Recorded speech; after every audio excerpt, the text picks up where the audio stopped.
Você não pode perder as informações mais quentes e impactantes que vamos revelar agora. De decisões históricas que mudam o jogo geopolítico a revelações chocantes nos bastidores do poder, este é o lugar onde a verdade vem à tona sem filtros. E o melhor, você faz parte dessa conversa crucial. Os Estados Unidos acabaram de dar um passo estratégico que pode redefinir o futuro da Ucrânia.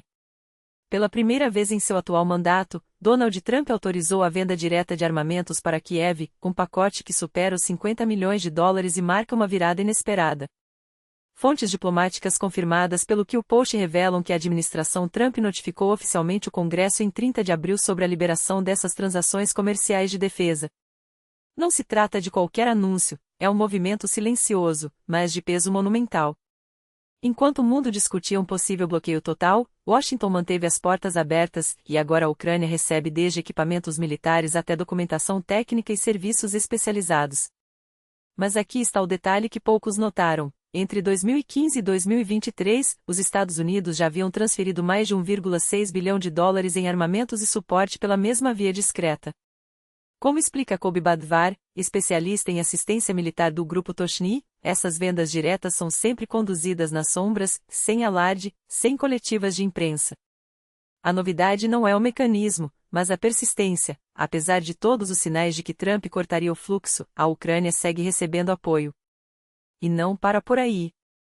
Um acordo revolucionário acaba de ser selado entre Kiev e Washington, a criação de um fundo de reconstrução Estados Unidos-Ucrânia, focado em explorar o vasto potencial mineral, petrolífero e gasífero ucraniano.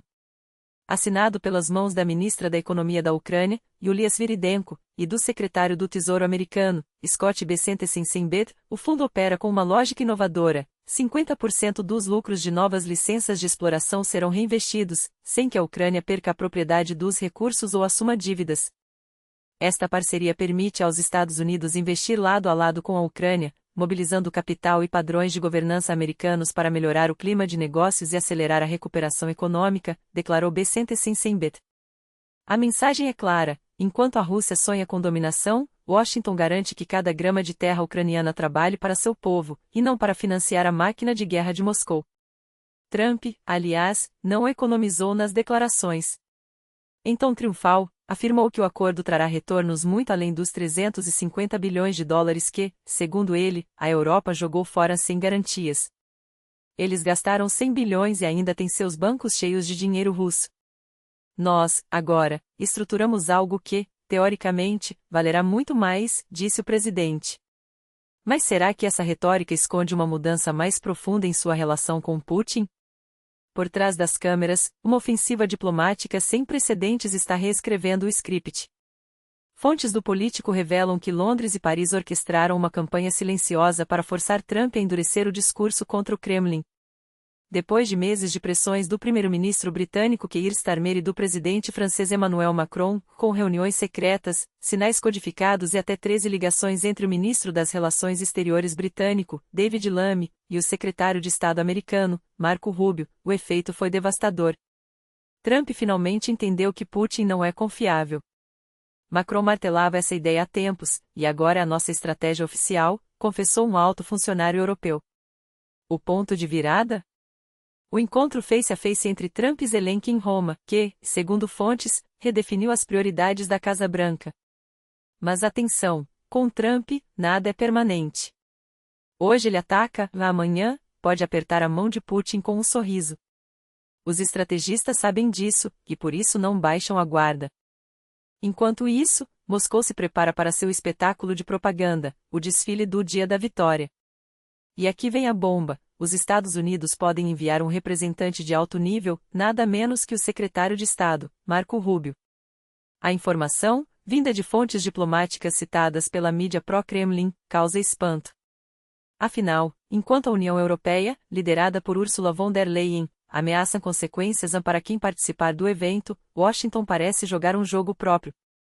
Eles querem se sentir seguros na Praça Vermelha, depois de tudo que fizeram, ironizou Xavier Bettel, chanceler de Luxemburgo, enquanto a Rússia convida delegações militares de 19 países e recebe líderes como os da China, Índia e Brasil.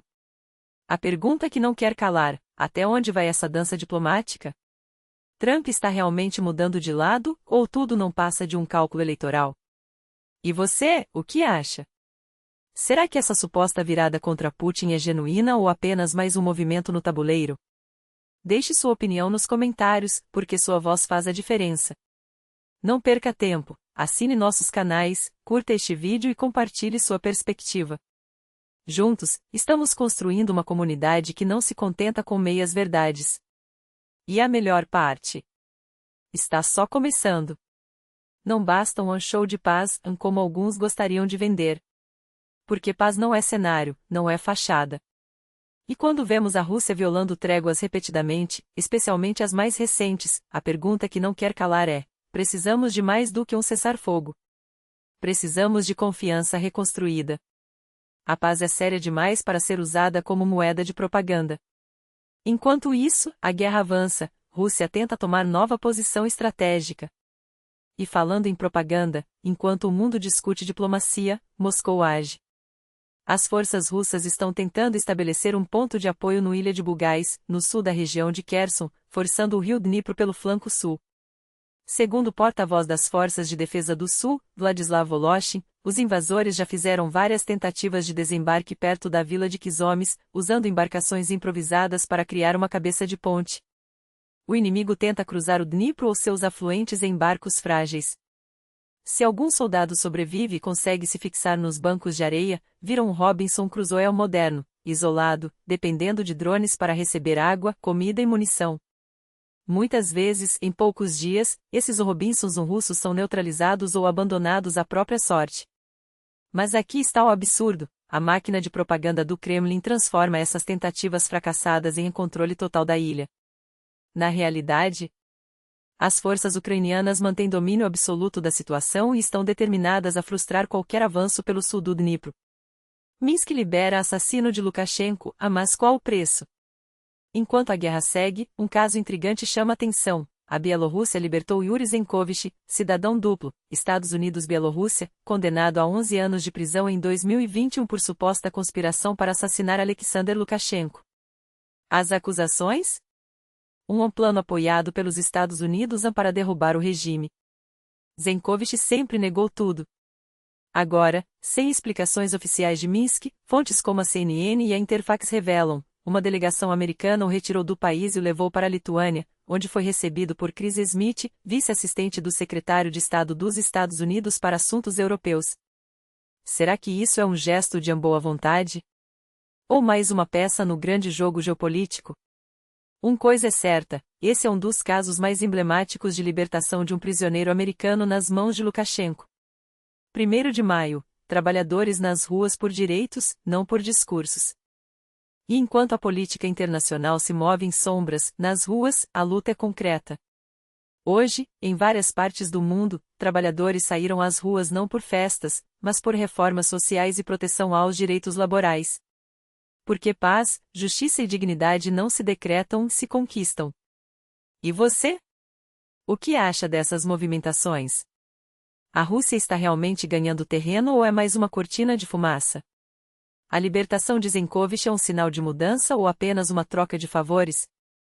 Seu comentário, seu like e seu compartilhamento fazem a diferença.